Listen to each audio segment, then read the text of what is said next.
I will say that I've worked with Dr. Watts for the last 10 years. What I admire most about Dr. Watts is that he is one of the few physicians, in my opinion, that have gone above and beyond what they've learned in medical school. He has a master's in nutrition, that I remember, and I sent a lot of people to him. I call him my Sherlock Holmes doctor, because if I have a patient who has multiple disease states, has something going on, has been bounced around from specialist to specialist, I send him to my Sherlock Holmes. And with that, he typically solves the mystery, gets patients the answers, and I'm excited to have him tonight. This is an area that he has seen over the years, but now he's really focusing in on a separate seminar series with this particular subject.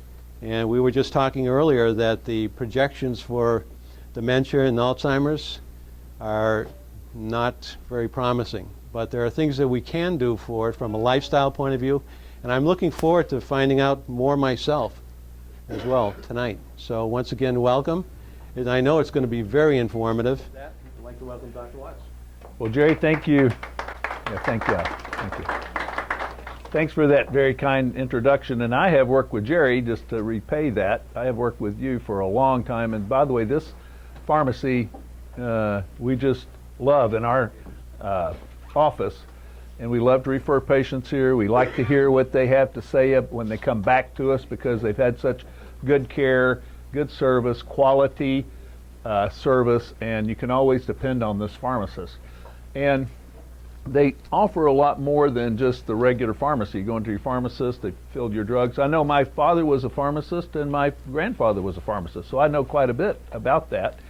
And you know, I see Jerry just following right along in their footsteps too. Both of them just love pharmacy, and they love what they were doing. They love what they could do with their patients. And I know Jerry teaches at the University of Florida and LECOM, as he has one student here. Always seems to have a student here.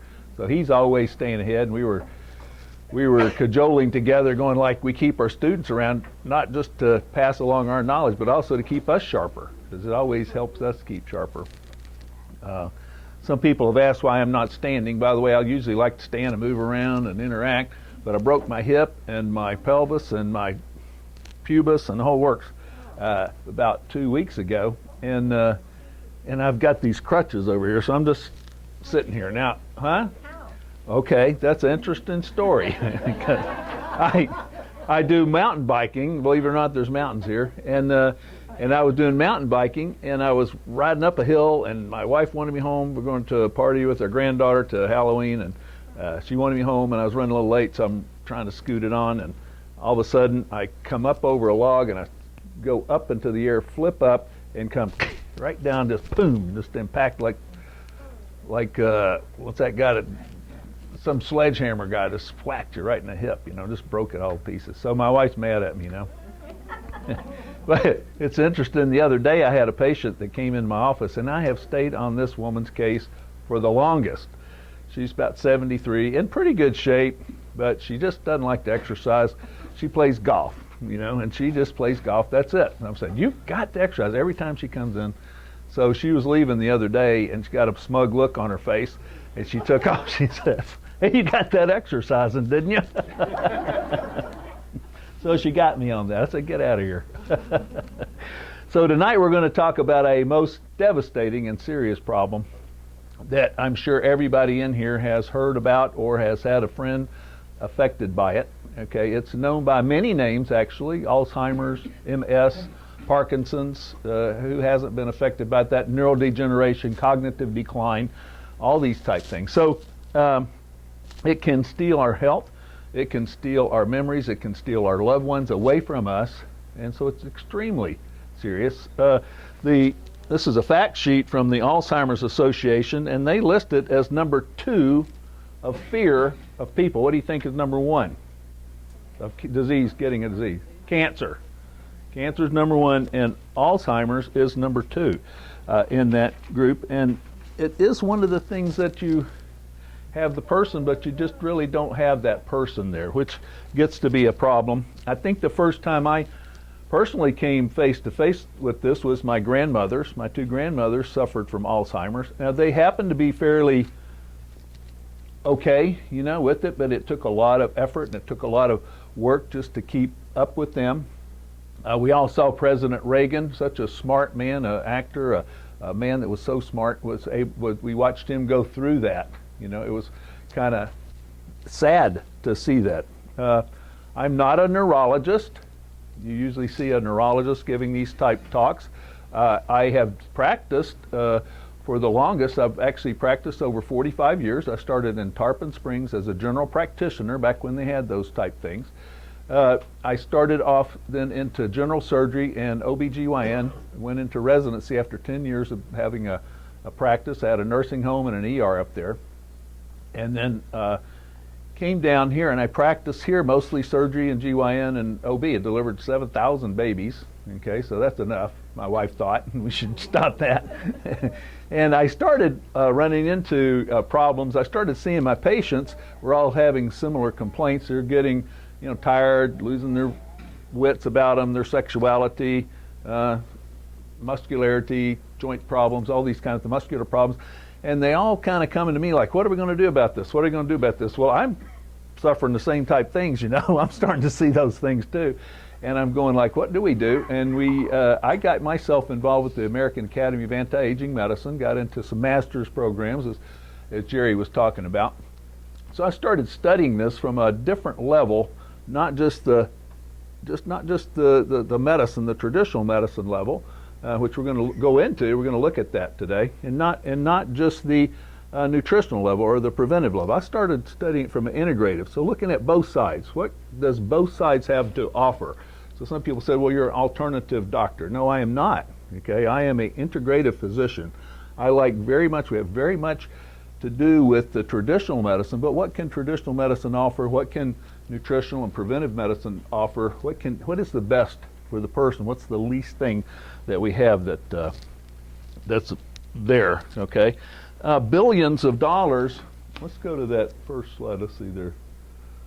What we're going to do tonight, we're going to look at the root cause of brain aging, Alzheimer's. We're going to look at how to prevent, turn back, and slow down. So that's the good news, right? We're going to look at the secrets of gut-brain health. Hadn't heard of that one, have you? Gut-brain health. And what does that have to do with your brain? Okay. We're going to look at neurogenomics. Maybe some of y'all have heard of that one, genetics, and what does that have to do? Hidden toxins that steal our health. Everybody knows mercury's probably not good for you, right? And then the best foods and nutrients to improve your mood and sharpness. Let's go to the next one here. So look at this. Does this sound familiar? Let's see if we're talking about the same thing here. You walk into a room, you wonder, now why am I here? By the way, I do this. You suddenly forget the name of a familiar restaurant. You have a trouble calculating easy math. You start to introduce your friends. You realize you can't remember their name. I've forgotten my brother's name before, by the way. You can't remember where you put your keys again. Okay, go ahead to the next slide there. Or are you having difficulty concentrating at work? Difficulty remembering appointments? Easily distracted? Less likely to stay on task? Cranky more often than the past? Worried? What will I be like in 10 years? Okay, you can go on. It can get worse. I was unfaithful to you once, he says, with some redhead in the men's room in the pool hall in 1971. I was drunk. She says, that was me.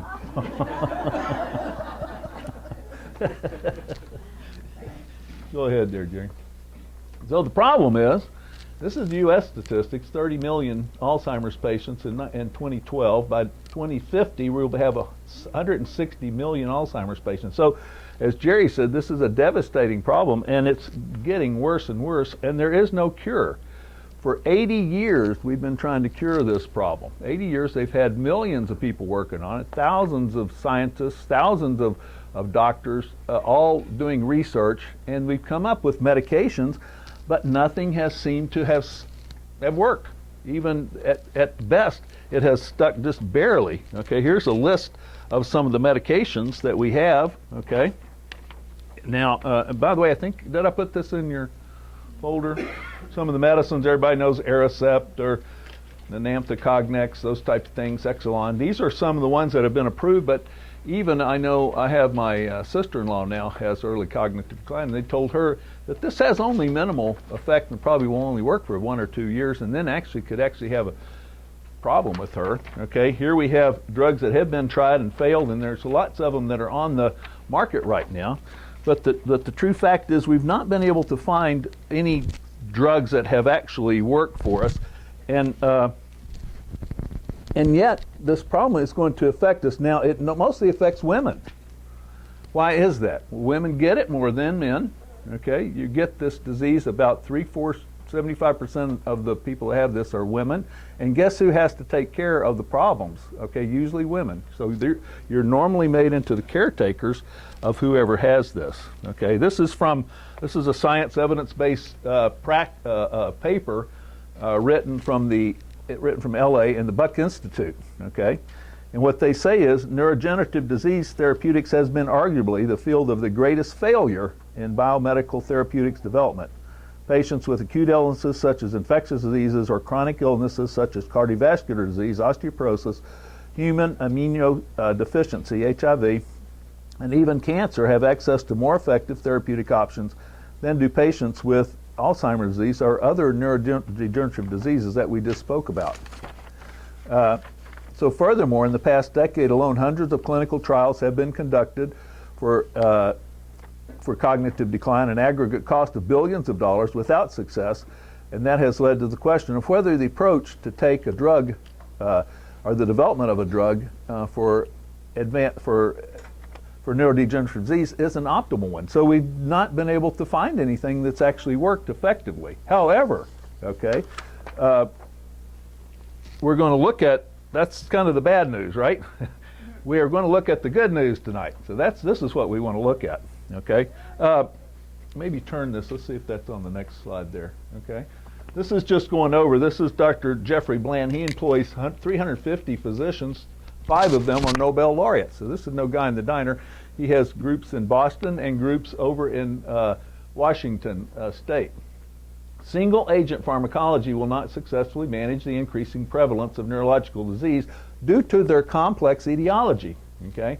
Early evidence indicates that personalized lifestyle healthcare is the most efficacious approach to both the prevention and management of neurodegeneration. So we're going to look at that. Okay, go ahead and turn that. Some other good news: brain plasticity. What does that mean? It's plastic? No, it means it can change, it can reform, it can develop your brain. Okay, and we're going to look at natural brain strategies. This is Dr. David Perlmutter. He's a friend of mine. He wrote a book a while back that was a bestseller. Grain Brain, do y'all ever remember that one? That was a bestseller. You got that right? Yeah, that's right there. That's him. That was a New York bestseller for 50 weeks in a row. New York bestseller. Better Brain book is an excellent one too. We now have the means to prevent Alzheimer's, Parkinson's, and MS in most patients. So those are pretty big words after we just heard what we have from the pharmaceutical area. So this is the Buck Institute paper, and I think we left a copy of it in. It's in your folders, okay? So if you'd like to read it, it's a little bit technical, but I think it's going to go over the things, and I'm going to kind of summarize for this today. I'll summarize it for you. But essentially, they're finding that they're getting 90% decrease in early cognitive decline, early to moderate. They've only had a problem with the severe. Okay, so 90%, the only ones that seem to fall out of this, and this is about a 2-year study. By the way, this was completed, I think, in 2014, and they have continued to do this. Dr. Perlmutter is now there at the Buck Institute in LA studying this. He's studying the microbiome, Jerry, and that effect on the neurodegeneration. That's what he's studying. And he just wrote a book on that. So he's getting very prolific with his book writing. But this is what they're looking at. So this is the good news that we have to talk about tonight. What are they doing, and what can we do? If you have some loved one, or if you're worried about yourself, and by the way, those questions that I just asked right there first, probably all of us have. If you're, I'm 69, 70, and just a little bit. If you're anywhere close to that, you're going to have something like this that's working on. But so we want to talk about the good news tonight, not the bad. Okay. Because we think that we have a way now to stop, prevent, and halt or slow down the neurodegenerative aging. Did you know, those statistics were American, did you know there are some countries that have no neurodegeneration? None. Almost zero. And I'm talking same age group. So if you look at the more affluent countries, the highest rates of Alzheimer's are in the more affluent. If you look at the ones like, I don't know, Africa or some of the places like that, they don't even have it. It's not because of statistics and not because of aging, because they have people living. Well, one of the oldest persons living in the world right now is, I think, 145 or 6, something like that. She lives in Africa right now, and she's got kids that are 120 or 30, something like that. Nuts! They interviewed her on TV the other day. I was going like, "What are you talking about?" You know. So let's look at some of these things that we're doing. So look at how we actually age the brain. Okay, these are biomarkers of aging. Okay, especially the brain. Now this would be how you think, your memory, your sharpness, your recall. You know, how sharp you are, how good you are at figuring out stuff. By the way, this will be bad news for almost everybody. We usually end up getting better and better as we grow up, right? We start off, I'm watching my granddaughters, watching this little kid over here. He's going to get better and better at things he does, okay? Until he reaches this point right here, which is the high point in your life for the brain, okay, as far as memory and recall and able to challenge it. Where do you think that is for the brain? Does anybody know where over the hill is for the brain, or we start going over? You're going to be very surprised with this one. Huh? 20, 30, okay. Anybody else? Huh? 40? 11 years old. 11. Yeah. Except for this kid right here, we're all going downhill. So 11 years old for cognitive. Now what we're talking about there is not wisdom. We all know we get more wisdom, we get more experience as we get older, and so that actually carries us a lot, and more willpower and things such as that. But your actual brain function, as far as your neurons redeveloping and moving, we go over to about 11 years old. Now some of us head down the hill pretty quickly, and we usually die early. Okay, we usually end up with a long period of time at which we may have poor health, and we're talking about tonight brain health. And by the way, the brain, this is not true to life. This is schematic, but the brain actually shrinks. You can measure it by an MRI or a CT scan. The brain shrinks, and that's some of the ways that we tell if a person has Alzheimer's. You can see it shrinking. Okay, this is an average. We normally go down a little bit. Like you said, we forget our keys or our brother's name or something like that, you know. But we start having real trouble here. We forget what's a phone for, you know. Which way do I go home? I'm lost, you know. So we start that, you know. This would be the best way to decline in a more of a flat pattern. Have a very short time at which we have poor health or poor memory or poor neuro decline. Okay, go ahead and switch. This would be what it would be like or look like in pictorials. This is a young person. Usually most people will say 40. I've heard 40 and 30. Most people say 30 and 40 for brain function, because that's when we actually start feeling it, I think. 40s, 50s maybe for some of us, okay? And this would be good right here. We get, especially we can see the difference as we start this decline right here and look at the age difference, okay? This woman here is 73. She's partially disabled, you see. Who's that? That's Tina Turner at 75. This was a while back.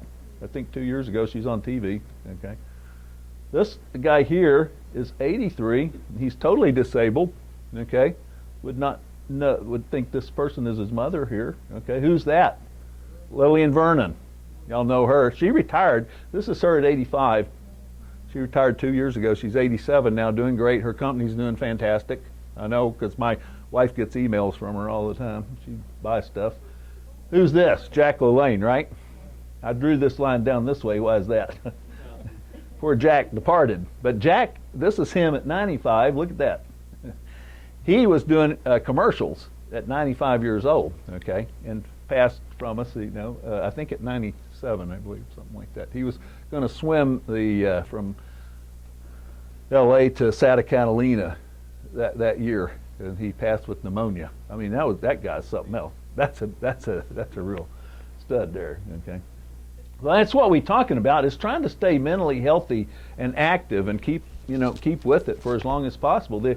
These persons, and a lot of times what good brain health is, for the most part, a choice. We're going to find out some of those choices tonight. That's the good news again, right? It's your choices, okay? Sometimes it's things that you would do, sometimes it's things a doctor would do, sometimes it's things a pharmacist was going to help you to help you with solutions for these things. So sometimes it's working together on this. Okay, Jerry. This is the way you would get sick, most of us. The trouble with us right now in the U.S. is we usually don't do much for anything until we have the disease, right? We usually don't do things until we're diagnosed with the disease, and what we do, treat a disease. But we just talked about it's real hard to treat this one, right? Once you're a member of the club, once you've got Alzheimer's, there's not medication that we have to treat this, okay, or Parkinson's or memory. My mother-in-law had Parkinson's, okay? We were able to pull her almost totally out of that. You know, for 10 years, she had a wonderful life and had started off with Parkinson's, okay? And we followed some of Dr. Perlmutter's models. But traditional lab tests don't really tell us much. You don't see much until all of a sudden, yeah, you've got Alzheimer's, you know? But what if we look back? And what if we looked at metal toxicity, the burden of metals? What if we looked back and saw other neurodegenerative type poisons in us? My mother-in-law that had Parkinson's had atrazine poisoning that she got when she was probably a kid working in the farms out in Arkansas, okay? What if we looked at the nutritional efficiencies, looked at some of the nutrients in our bodies, zinc and chromium and magnesium? These things are so important, okay, for us. What if we looked at our genetics and we saw that we had a tendency to get Alzheimer's, but these weren't genetics that were determinate. These were genetics that are a risk, and we were able to turn them off, just like you turn the key, just like you turn your car off. We're going to look at that tonight, okay? What if it was a microbiome, just the gastrointestinal bacteria? What if the milieu of the bacteria was thrown off? And so we were going to look at that. The thing is, we'd like to find the disease before it finds us.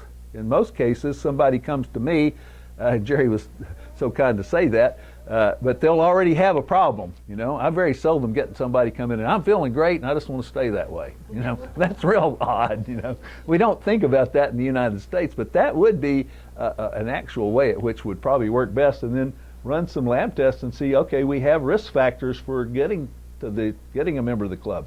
So we now have the tools to detect and correct most of the risk factors and before the symptoms of damage occurred. And this is what Dr. Perlmutter was alluding to. Not only that, we can take people, as the Buck Institute, and you want to read that paper, it's very hopeful. Buck Institute these people had moderate to mild decline and were able to reverse it, okay? There's not been any pill that's been able to do that. We're gonna focus on that because our program that we have in our office focuses off this exact program that the Buck Institute uses, and we've had very good success with it in my office. And right here, we have a summary of that? It's in it. Okay, this, if you just want the summary of it, if you just want the summary of it, this is the one page that you can look at this tonight. The ones I've actually circled on this page right here are the ones we're talking about tonight, okay? So let's look at some of this, okay? Go ahead. Okay, so a little bit, this is an analogy, okay? This is an older car, 52 car, but look at how good it looks. Some people would say to me they would rather have that than that. I don't know, it's pretty spiffy, but this is a new car. You don't need much maintenance on the new car. You don't need to do much to it. The kid over here is going to do great. You know, he's going to get better and faster, but as you start to decline, you have to put some energy back into it. You have to do something. Sometimes it's something the doctor helps you with, sometimes it's something you do, okay? But you have to put energy into it. If you didn't, this car would be rusty, it would rust out, it wouldn't work, it wouldn't work right. Okay? It's kind of like taking care of an older car. So as we get older, you have to put the energy back into the brain, or it will go downhill. It will start to catabolize. It'll quit working. It'll get rusty. Okay. These are the things that hurt us: inflammation, beta amyloid, which are proteins that build up that cause these problems, genetics, the microbiome, as we're talking about, and that's just a big word for bacterium, okay, bacteria, stress and trauma. Here's the good guys: glial cells and astrocytes, these are the nerve cells. Neuroplasticity, the ability of the brain to regenerate. Exercise, hormones, nutrition, neurotransmitters, the brain hormones, okay. Sleep, what all do they have to do with keeping this brain working great? By the way, if y'all can't, this is the brain, okay, all right, right here. Do you know girls' and boys' brains are different? A lot of guys are going, yeah. Yeah. Are you kidding me? I've been studying that, and I'm telling you, it is one of the most amazing things. We just don't realize it, you know. We look like the same people almost, you know, but we're not.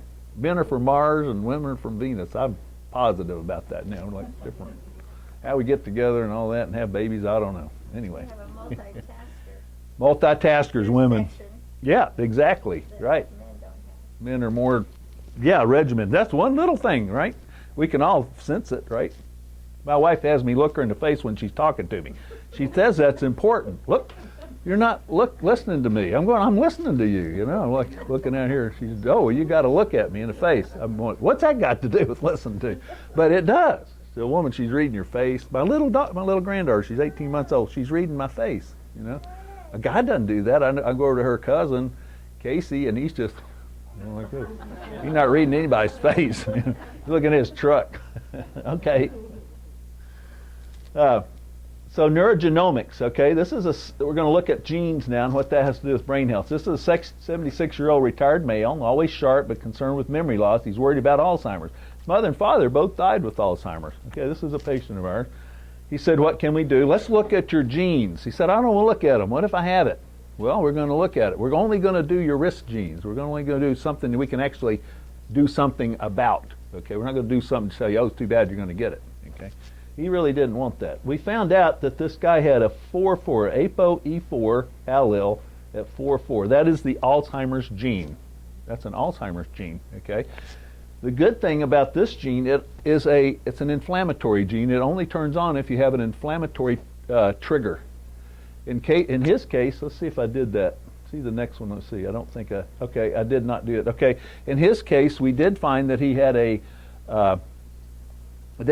an inflammatory trigger, which was heavy metal toxicity. So guess what? We were able to pull out the heavy metals for him, and he did not develop it. Okay, now he actually passed about 2 years ago from a massive. He had an aneurysm, didn't he? Dave was up there, but he lived great. He never got Alzheimer's, never had any problems. Okay. Okay, let's go on. This is a 46-year-old female. This is again on genetics. Female. It's a professional concerned about memory loss. She had hypertension and she had an increased homocysteine level. That's by the way, a homocysteine is a marker for methylation. So we already have a clue that she's in problem. That's a problem with it can directly affect the heart and the brain. Her father died from heart disease. Her mother had dementia. Okay, heart disease and dementia, right? Whoa. And she has homocysteine and hypertension. She's already getting cardiovascular disease, isn't she? We look at her MTHFR gene, and now you can't see that right here. It's a gene that a lot of us are getting nowadays. We run it on almost everybody in the office, because about a fourth of us carry this. He had a positive, got one from his mother and one from his father. But these are these positive. You don't want positives, okay? She also had a positive genes for hypertension here. This is the angiotensin gene, okay? And by the way, the new pharmacists are going to be using these, right? You're going to be looking at neurogenomics to tell what drug to use. This person would do good with an angiotensin reuptake inhibitor or something like that, okay? You wouldn't have to go try to figure out what they would do well with if you had that gene, right?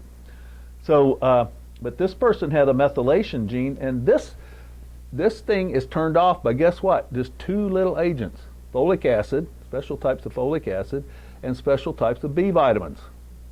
Boom, we turn that gene right off, okay? Okay, let's go on. So neuroplasticity. This is a kid that's learning, it's challenging himself. If you ever watch a kid, they challenge themselves. They are always trying to do something, trying to learn something, going to school, they're trying to get, their brain is developing it. These neurons are just very active and working. And then what do we do as we get older? We get toward retirement or something like that. We just kind of want to hang it up, go out to pasture, I've done my thing, and now I'm just going to kind of sit around and do what I want to and not do anything. Well, guess what happens to your body? If you try to not do anything, what happens to your muscles if you don't do anything with them? Same thing happens to your brain, and pretty soon you end up, this is an x-ray of Simpson, what's his name? Homer Simpson's brain. Okay, it's right there. Pretty soon that's what happens. It shrinks up, right? And so your brain needs constant challenge. Don't ever put it out to pasture. Whatever you do, if you retire, stay busy with something. You need to be busy with something. Okay. Our modern culture is all about living with a rather untroubled life. I'm telling you. Okay. We try to get away with challenges, not challenge ourselves. Okay. And so we don't require a brain, and so it just shrinks. Okay. These are the neurons. This is a neural ganglion. Okay. All these little things, these little microganglia right here, they're the little stem cells of the brain. They'll make more brain cells. Did you know that? They'll make more brain cells if you have some die, like in a stroke or something. These are the ones that clean it out. The astrocytes clean out the brain. And if they're not working, they won't take the toxins out of the brain. We're going to look at that in just a second. Okay. So how do we make an old brain? Okay, younger. We train it. Okay. We know that now we can improve alertness, attention, accuracy, speed of processing, sequences, predictive powers, flexibility, memory, confidence, reliability, people skills, and intelligence. All these negative attributes have been reversed by training, and it's actually provable. Okay, I usually suggest going to something like, I don't know, there's lots of sites that you can get to. I know I'm in that. What is that? Old People's Club that we're in? I don't remember. America. AARP, I'm in that one. And the one I forgot. I told you, watch me. I have notes here. and so I'm already in the club. So we have all these now. They have these websites. If you can use a computer, or if not, you've got books that you can get, and you can train your brain. I know my wife's doing some puzzles that she has at home, and she's doing puzzles when she sits down. I like to just hang out and watch television. But she'll be doing these puzzles, and they constantly keep her brain challenged. But a lot of people are doing this next one here, this Lumosity, which I think is kind of cool. Okay, is anybody doing that? Now, the interesting thing, a lot of people say, I can't figure out what they're doing on it. What are they doing? I had a patient today. She said she went from an 8 to an 80. You realize how much that is? She went from an 8 to an 80 on that. Okay, that's 80 percentile. She went from 8% to 80% just by doing this. She's been working on it every day, and she was so proud of herself, and she says, I can really feel that. Yes, sir. What is Lumosity? Lumosity, okay, it's called Lumosity, right there's the name. It's going to be a little bit hard for me to describe that today, but it's a training course that you take. It's games that you take, and you play the games. Literally just play the games, and as you're doing it, it teaches you. It trains and functions. It challenges your brain just like a workout, just like going to the gym for your brain. It's very much fun, people tell me, once they get the hang of it, once they figure out what they're doing. They tell me it's a lot of fun, and you can increase the speed of thought, memory, attention, flexibility, and problem solving with that. The things that we start losing, yes? It'll give you a brain outline Uh-huh. of where you're strong and where you're not. Right. And both on the Apple and the Android, there's free versions of it. You check it out before you actually sign up. Okay, you know, I've never actually done that, what I'm suggesting, but yes, okay. That's why you remember AARP. That's right. I need to take it after tonight. You're right. I'll tell you what. Let's do. Let's write down our questions. I know these are very good questions, so don't get me wrong. But if we'll write them down, that way I can get through, and then we can ask them in the bottom. Okay. No problem right now. I didn't bring that up. So, but you can see this person. Did you switch already? That person has right here has been improving about well, they've improved at least 50% on their function and speed over the period of time that they've taken this course. Okay. So exercise. I was on with, I do a radio show with the Harvard Journal, the editor of the Harvard Journal every month. And she's asking, we're always talking about improving brain speed and function. She was saying exercise. That is the most, that's the biggest thing. Did you know that exercise increases the risk or decreases the risk of Alzheimer's by 30%? It improves your mood, it improves memory, and decreases the risk of Alzheimer's 30%. It's free. And look what all this other stuff you get along with it. Energy. You break your leg. No. Aerobic capacity, improved muscle In the heart, metabolic rate, increases lean body mass, burns calories, balances hormones, relieves anxiety, depression, stress, improves sleep. You get to have a body like that. Look at this, okay? If you just wanted to look good, it's really good, It's free, guys. And this is actually science evidence based, proven, okay? Jerry? Yeah. So sleep, okay, another one, okay? Sleep, what's an interesting thing is when you sleep, okay, look at this, doesn't that look good? When you sleep, your body detoxes. Your body cannot detox its brain during the day. Most of your body, the blood runs through the body, runs through the heart, runs through the muscles, runs through the bone. Guess what doesn't run through the brain like that, okay? You have a blood-brain barrier, okay, that traps it, that traps the blood. Your brain is actually detoxed through the cerebrospinal fluid, okay? When you sleep, get this is real, not science fiction. When you sleep, your brain shrinks, like that. The cerebrospinal fluid then can flow up through the brain, into the brain, and washes the brain and comes back out, okay? If you do not have that function, and many of us know if you've had sleep deprivation, what it's like to go time after time after time, night after night, not sleep, you start feeling like you got toxins building up in your brain, and you do. So the astrocytes, these little ganglia down here, they facilitate the cerebrospinal fluid, the CSF, and they help clear out all these beta amyloid and proteins that build up in this trash that builds up, and they dump it right out into the bloodstream. This is the artery. It's the only way you can detox the brain.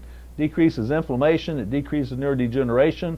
It's the regulatory cell for Parkinson's and Alzheimer's. You have to have that, okay? So sleep increases the exchange of cerebrospinal fluid with the interstitial fluid, the actual blood, and removes beta amyloid and neurotoxic waste. Remember that, okay? By the way, that was shown in the Buck Institute study, okay, also. So that's in that paper that you got. It might be in a little more scientific jargon, but just think about that. That's good for you, right? Okay? Okay. Inflammation. Inflammation is probably one of the root causes of almost all of our conditions, all of our bad conditions of degeneration: Alzheimer's, Parkinson's, autism, multiple sclerosis, stroke, depression, and ADHD, okay? So inflammation inflames it. They had I know Newsweek had a report. It was called Our Brain on Fire, Our Brain on Fire. And they were talking about how a lot of the food we're eating, a lot of the poisons we're getting in our environment, and some of the toxins that we're getting are just inflaming and making our brain go on fire. Okay, Jerry. These are two twin rats. Look here. They're mice, I guess, white mice. Look at this. They were fed the same food. They were put out and they exercised the same. This rat here was fed a bacterium. He fed a bacterium. This was a report done by Dr. Perlmutter. Okay, this rat right here wasn't. Look at the difference in size.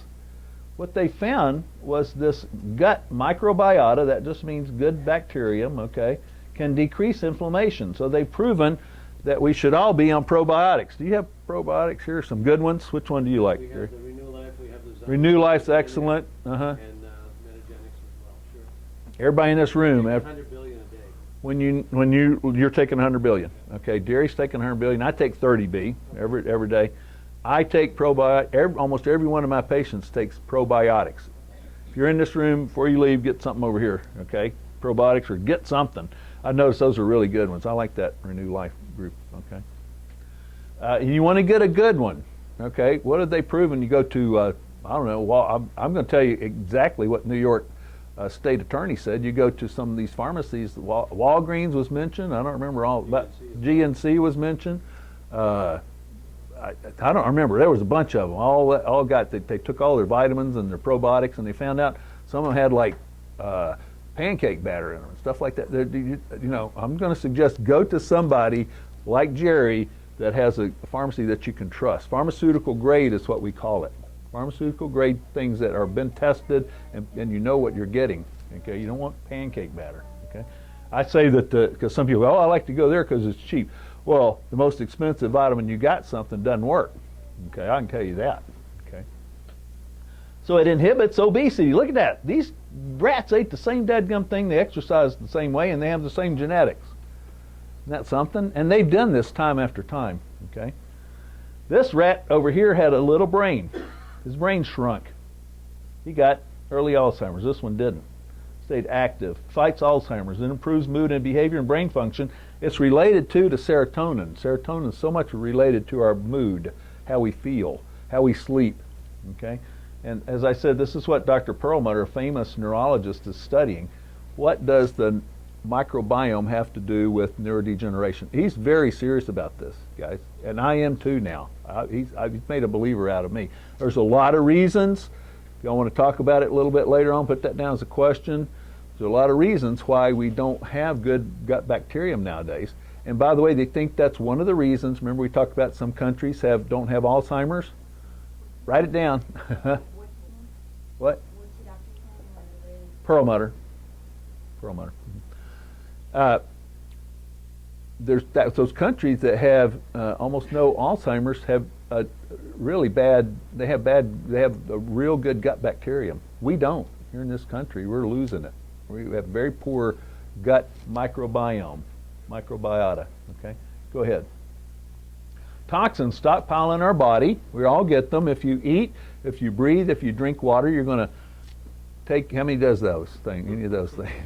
If you do any of those, you're going to get toxins in your body. You just are. Okay, I know Howard Hughes, with all his money, tried to get to where he didn't have any. He went crazy. Okay, but you're going to get it. 7 billion pounds of toxins are released into the air and the water every year. These compound because they don't go out of the system. The environment can't get rid of it either. So it just gets in the air and gets in our water and everything. And so it builds up and it gets into our body, and you've got to learn what to do. Number one, to keep it out of your body. Number two, to do something if it's gotten in there, okay, already. Now, I'm not going to go into this. Most of these are called environmental toxins, but that would be like heavy metals. That would be like herbicides, pesticides. That would be like some of your volatile chemicals, your plastics, these kind of things that people get, styrofoams, styrenes, benzenes, ethylenes, PCBs, things that you probably have heard about in the news, but they're very dangerous for us, and they're increasing in our environment. It's another reason that we have problems. Is this USA or is this worldwide? It is worldwide, yes. They've even tested... This 7 billion. No, this is worldwide. Yeah, that's worldwide. But they have found people in the furthest region, I'm talking the North Pole, Eskimos, or Inuits, that have toxins in their body. So we've got in any place in the most pristine areas of the world right now. Okay. This is a brain. Okay. By the way, this is called the MAP study. Okay. This is a EEG. You ever seen when they put the little electrodes all over your brain and run a test and little wiggly lines go and all that stuff? This is what this is. If this is computerized, and they're shooting a sound off in his ear. This guy's the ear right here. There's his nose. There's all the little electrodes, okay? When your brain is working poorly on this map, when the nerves aren't firing quick enough, it turns blue. It gives you a blue color. This has been colorized to show you that the brain is not working good, okay? He has slowed down. This person was diagnosed with Alzheimer's disease. He came to me. His wife said, our fairy tale world is over. He was about 73 or 2, had all the money anybody could want. She said he couldn't find his way back home, and I agreed. He talked okay. You could tell, he's an agreeable guy, but he really didn't have it. He didn't have the function. He couldn't have found his way back home. She said, he's got Alzheimer's. What can you do? I said, I don't know, because if the nerves are dead, totally dead, we can't do anything.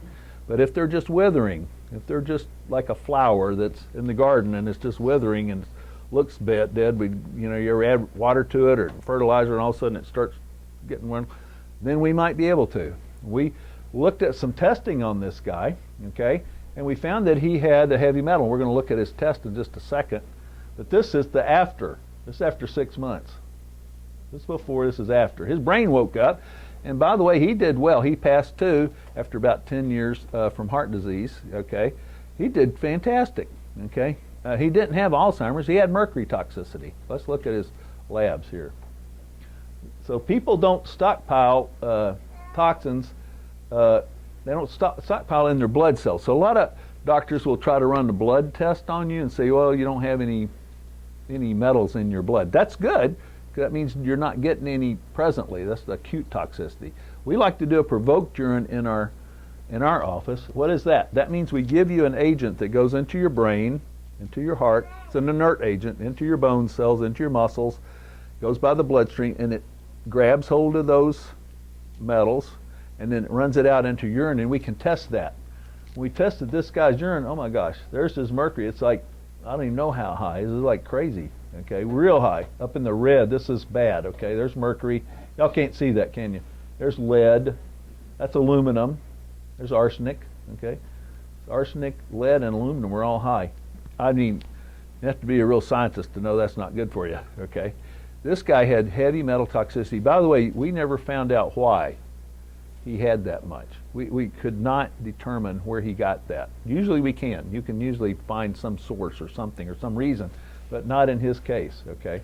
But we were able to do a chelation on him. We pulled out these heavy metals, okay? And so they went down. They never got to zero, but they got into this safe range out here, and his brain started working. So he did not truthfully have Alzheimer's. I just got a call from a doctor in Orlando today. She's sending a patient to me. A guy has MS, another neurodegenerative condition, multiple sclerosis, and she found mercury in him, so she's sending him over to us to get him on chelation to get it cleared off, because she knows that mercury starts demyelinating the nerves and can kill the nerves there. And so we're going to try to get that out. He's an airplane pilot. He doesn't want to lose his job. He wants to continue flying. He hasn't had much problems, okay, but he doesn't want to. He's been diagnosed with MS, so we're going to try to avoid that. My hope is that we can do that. Okay, Gary. So neurotransmitters, these are the brain hormones. You can consider them. A lot of y'all know this. There's about 200 neurotransmitters. How many knows serotonin? Raise your hand. Most of you, right? Okay. How many know GABA? Good. Okay. How many know acetylcholine? Less. Okay. Dopamine. Okay. Almost all everybody. So dopamine is power of the brain. That's like energy of the brain. Acetylcholine, speed of brain. That's, by the way, what that guy had. He lost his acetylcholine. That's speed of thought. That's how you accumulate brains. If your acetylcholine falls, then you normally will lose your thought processes. And most of those drugs that we just looked at here help try to keep your acetylcholine. That's what they normally do. You would know that, Jerry, right? Have you studied that? Acetylcholinesterase type agents here. A lot of these that's what they do. The trouble is they just don't work that long. They won't keep it out that long. GABA is a relaxation. That makes you chill out, relax, sleep. Most of your sleep aids, like Ambien, Restoril, those things are GABAergics. They increase the GABA. Serotonin, everybody knows that one. That's the joy hormone. If you don't have serotonin, you get depressed. A lot of your drugs, SSRIs, or serotonin reuptake inhibitors, help us keep up our serotonin. Okay. So we're going to take a look at that. So they fire. This is one nerve, and see these little pockets right here? These are those little pockets of GABA and serotonin that fire from one nerve to another. So the nerves all connect up, these little long nerves that travel throughout the body and into the brain, and they self-talk. This is the way you talk. So they have all the things that happen to us on the outside, and then the nerves talk, the endocrine system talks, okay, and it helps run our body. But this happens between the cells. This is how it works, and it can only send a few messages, okay? About 200 of these are going, okay? So you send in the joy hormones here, okay? But if they fall down, you get depressed. Acetylcholine, these are working real good, and these are working real good, then your brain is nice and is fast and quick, okay? GABA's working. Sometimes you want GABA to be working and flowing. You go to sleep easily, you relax, you're calm, okay? Dopamine, power of the brain. You want to give a talk, like me. You know, I'm probably like hopped up on dopamine right now, you know. Giving a talk here, you want to do something. Get out there and do it, you know. You want that going. Y'all probably somewhere in this area right here. Let's see if anybody's eyes are, no, nobody's in the real GABA. But if you get real GABA, you'll fall right asleep, okay? What if you took an Ambien, you know? And that would raise your GABA, okay? So you want these flow of these little neurotransmitters. Let's take a look at the next slide. So this is a guy, Barry G., 62 years old, married, active, grown. He has children, one grandchild. Recently, in the past, he was fast on his feet, strong-willed, critical thinker, liked sports and the gym, good at his job. Lately, however, he's got poor concentration, sluggish, lost his edge, he's depressed, forgetful, and fails to finish his task. So Barry came to me going, what the heck, you know? Now, Barry had some hormone problems also, but let's just talk about this other one. Let's look at that next one. So this is, we did a urine test on Barry, and this was his urine test here, okay? This is his serotonin, there's his GABA, there's his PEA. PEA is the focus hormone. That falls down in people with ADHD. Dopamine is his power hormone, right? Norepinephrine is a preepinephrine, and adrenaline, which is, that's epinephrine, or adrenaline. That's also a brain hormone or neurotransmitter, as well as an adrenal hormone, okay? And that tells you, that's the also energy hormone, okay? Dopamine, norepinephrine, and epinephrine are all energy hormones. PEA, focus, serotonin, joy. Go back to his symptoms there, Jerry. Sluggish, poor concentration, lost his edge, he's depressed, forgetful, fails. Do you see what's happened to his hormones? Let's take a look at that again. This would be normal. You want to be right about here. So see these lines that come across? There he's very low in epinephrine. He's very low in serotonin. He's pretty low in PEA. He's pretty low in norepinephrine, okay? I would have thought he was low in dopamine, but he wasn't, okay? He wasn't, okay? So he was low in serotonin, norepinephrine, epinephrine, and PEA, the focus hormone, the feel-good hormones, okay? So our what we were able to do is give him amino acids, targeted amino acids, that raise up his serotonin, that raise up his epinephrine, that raise up his norepinephrine and PEA, and he was feeling great. Okay, he was snapping his heel. We got his hormones balanced too. He had low testosterone. That'll make a guy feel bad, also. But we were able to clear this up without that serotonin. By the way, I'm surprised he hadn't shot himself, because that is very low. That's about 1%. Should be 50%. You know, that's the kind of guy that just one day, poof, you know, life just isn't worth living, because his joy hormone wasn't up, and he wasn't concentrating well. He couldn't focus, and he was used to being sharp. Okay, so we were able to give him amino acids. Can anybody tell me an amino acid that might raise serotonin? I bet you there's some people in here that would know. Huh? Well, no, but actually B vitamins are necessary to make those, so you're correct. It would be, you need folic acid. B vitamins are necessary to make serotonin work. 5-HTP, anybody ever heard of that? Or tryptophan? Yeah, y'all have heard of that, right? That will raise serotonin, okay? PEA can be raised by phenylethylamine, okay? And GABA can be raised by a lot of different things. Taurine, for instance, will raise GABA, okay? GABA will raise GABA. You can actually give GABA, okay? And norepinephrine can be raised. So we can actually raise these up by giving the root of those things, the actual what the body uses to make those chemicals. And we were able to do that with him. And his next on his next slide, they all came back. Next urine test, they all came back in normative range. Okay. Hormones. Okay, so when I was having the argument with that editor of the Harvard Journal, and she was going, exercise, that is the main thing that increases your brain function. I said, no, there's one more that's better, okay? And she said, really? I said, hormones. And she didn't believe me. And so I pulled out all the science evidence base. There's thousands of articles on hormones and brain function. As you get older, our hormones start falling. For males, it's normally testosterone. Females, it's going to be estrogen, progesterone, those kind of things.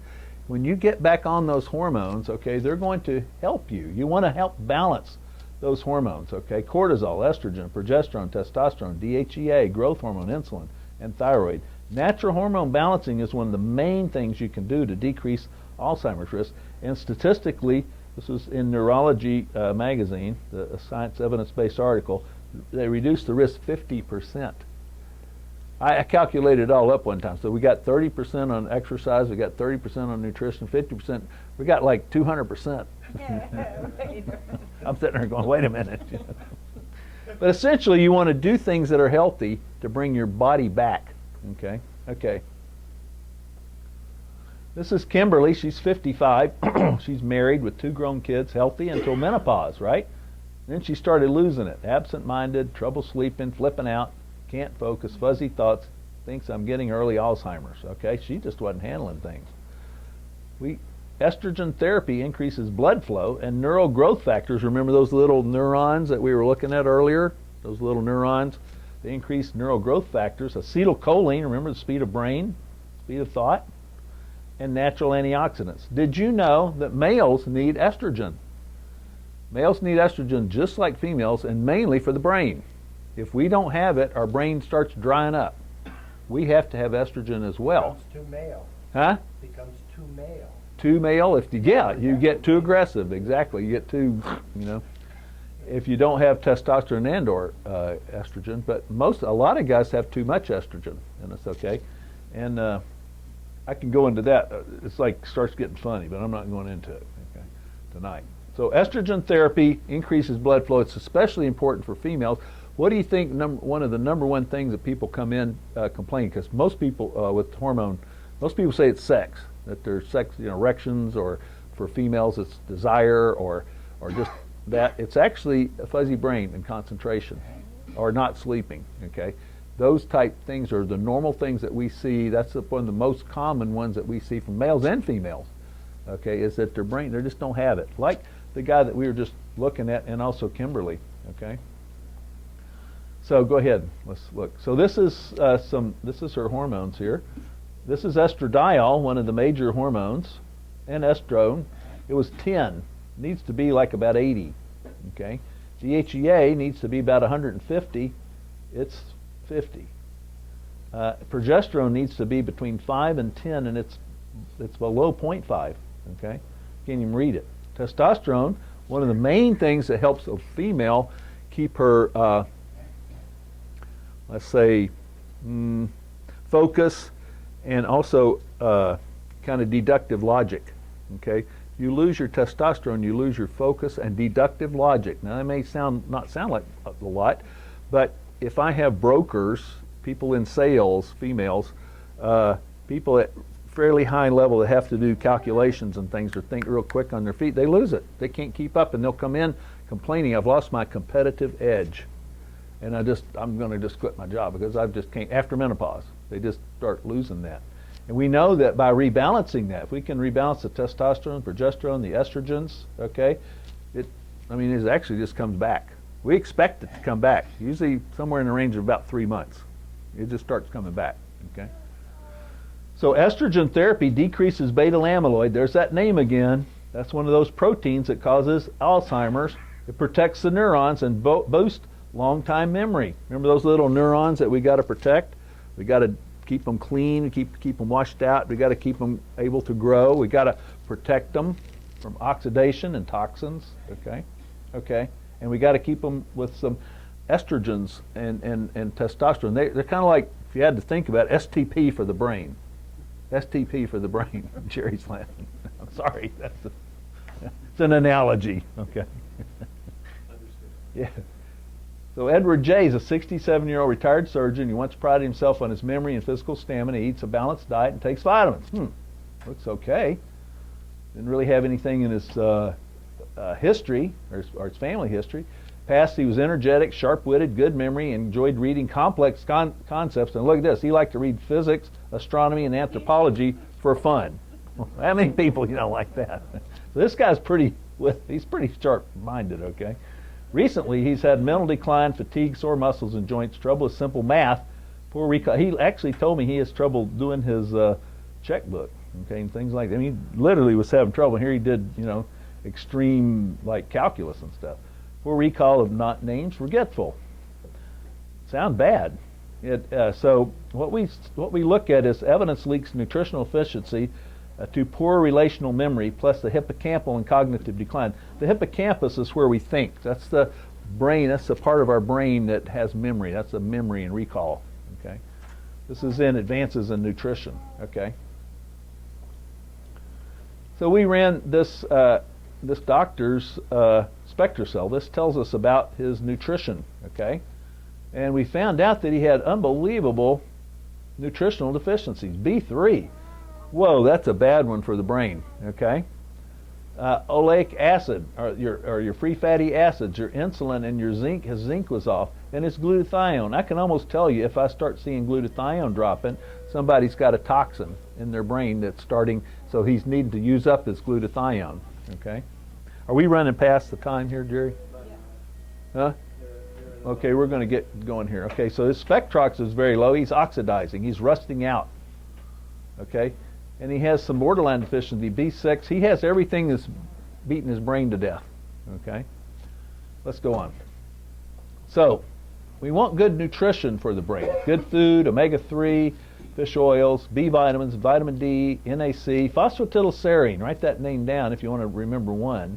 And I think Jerry has this also. So you're going to pick up probiotics and this vitamin right here. This one will increase your brain speed. I take that. I take at least 200 a day. Phosphatidylserine, remember that one. Write that down. That is almost for sure going to increase your brain, knock that back about 15 years. Okay? And there's lots of studies on that. Vinpocetine, turmeric, CoQ10, and acetyl L-carnitine. These are all vitamins that are very, very good for your brain and will help you with cognitive decline. Okay, we noticed that that guy we looked at had B vitamin problems. NAC raises glutathione, and phosphatidylserine makes the brain speed work faster. Okay, go ahead. These are tests that we run. These are on our program, and by the way, these are based on the science that was done in the Buck Institute. So we run lipid peroxides, we run homocysteine, we run genetics, we do C-reactive protein, looking for inflammation, we look at toxins, both heavy metal and environmental toxin, we do nutritional panels, and we do hormone panels and neurotransmitter panels. These are the panels that we do in our program if you come in and you're saying, hey, you've got cognitive decline, or I don't want to have cognitive decline, would even be better. Okay. Thank you.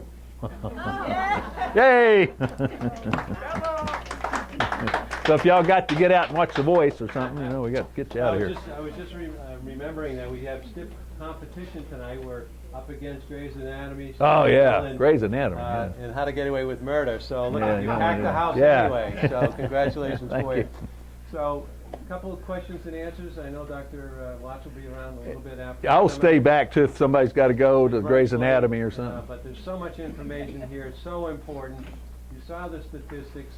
There's things that we can do about it, and we need to get the word out, and we need to pull coaches in. Like I call Dr. Watts a coach, really, because we need coaches like that in our life to allow us to live a better life and make the appropriate lifestyle choices.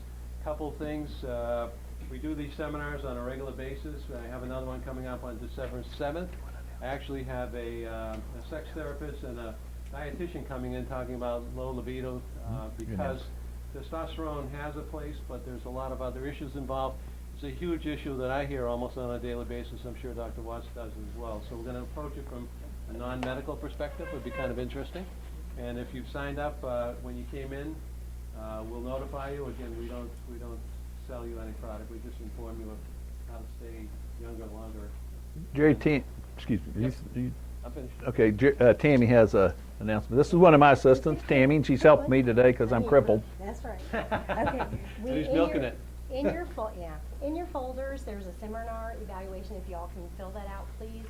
We do offer a consultation with Dr. Watts. The normal fee for that, it's a 45-minute visit to go over information pertaining to this subject or any type really of an integrative nature. Normally it's $250. We give you, for attending tonight, $100 off of that. So it'd be $150 for the consultation. If you'd like me to call you tomorrow or Monday, you can turn in the little questionnaire with your evaluation, and I'll be happy to give you a call and we'll get you scheduled. We're on Clark Road here in Sarasota. Did we bring you books? I have books to pass out. We've got books, okay, also. Anyone that wants one, okay. I wrote a book with some other doctors a while back. They make good gifts for Christmas, and they're very good to read. They're very apropos. And they're a bestseller, by the way, in my office.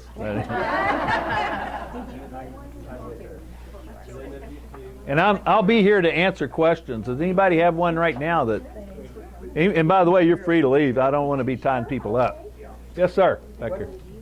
What success do you have with Parkinson's Parkinson's patients, and that depends on, remember, the severity and things such as that. But yeah, we have pretty good success. We've had some people doing stem cells, glutathione, chelation. We've done some low dose naltrexone, these type of things. So we've found some pretty good things we can do in integrative medicine. My mother-in-law had a very good success with it. She was diagnosed at about 65, and she was told to go get a wheelchair, and she got in a wheelchair, and she met up with Dr. Perlmutter and myself. We worked with her, and she actually got rid of the wheelchair and got in off the walker, started walking, and she essentially, except for a tremor, did not have Alzheimer's. She got rid of almost everything there. But I know you have a special interest in that. Yeah. Yes, let's go with this lady. For women, probably just talk to Jerry right here, and he's going to be able to help. As you notice, there's a whole bunch. You want a broad range. What's that? Yeah, he would be good, but you want a large range of them. And I suggest, even mine, I suggest changing them every once in a while. You want to get different biotics in there, so go to here because he has so much. You could take one. If you're having gastrointestinal gut issues, sometimes you have to be a little cautious with them. There's a problem with taking too much at once, and the little germs have a fight inside your belly, and they'll throw gas everywhere, okay, and you'll have problems, okay? You got to watch them.